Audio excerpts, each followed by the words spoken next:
These beds behind me are fully sustainable, require no input, and grow 3 of the most important vegetables that I would need to sustain on an ongoing basis. I'm going to show you how we do it coming up next.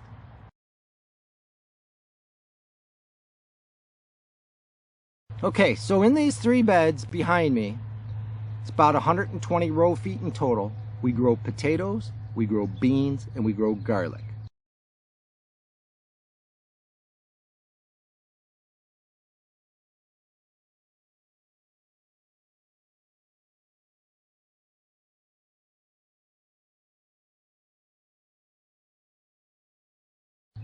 Potatoes, carbohydrate, sustenance. Beans and rice make a complete protein, and you can store them both dried. Store yourself some rice, store yourself some beans, eat them together. That's a complete protein.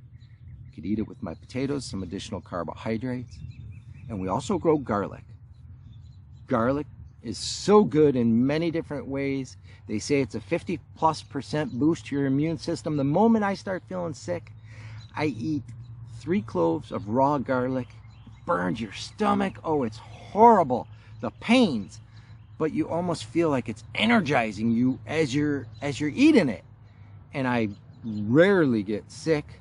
It really progresses into anything that takes a foothold.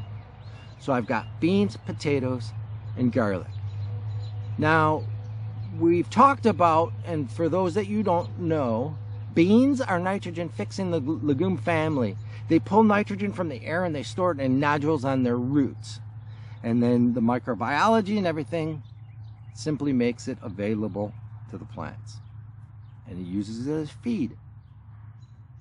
So we talked about how when we cover with wood chips, one of the first crops that will grow is a legume, typically beans, to add some nitrogen down in the rhizosphere in case there's any type of nitrogen tie-up from the wood breaking down.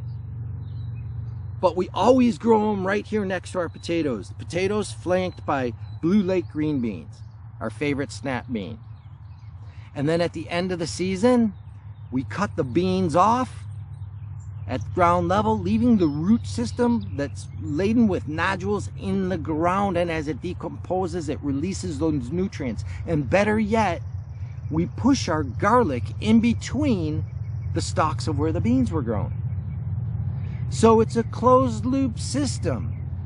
Potatoes, the beans, the garlic. We harvest 2/3 of each potato bed. And we leave the potatoes in the ground for the winter, and we can eat some off of over the winter.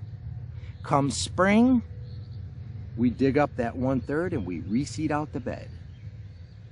So we've got garlic. When we harvest it, hang it, dry it, store it. Our seed stock. Beans. If they're green beans that we're growing, we save some for seed and store it. Again, our seed stock. Potatoes. 1/3 of that bed in the ground, our seed stock. Closed loop system. We don't have to add inputs. Sure, we've tweaked on how we build the beds. In between the pathways of the beds, we put down fresh wood chips. In the function of growing potatoes, if you build that soil level up around the potato stalk, they'll continue to grow potatoes at a higher level in the soil. So it's getting about time. You can see all the weeds behind me in the aisle. I'm going to clear out that aisle and I'm going to shovel it into the bed, increasing the soil depth around the plants. And I'm going to put fresh wood chips down in the aisle. So really, I've got potatoes, I've got beans, I've got garlic. There's comfrey. Comfrey in the rows, we chop it and drop it, adding more nutrient diversity. We don't water these beds.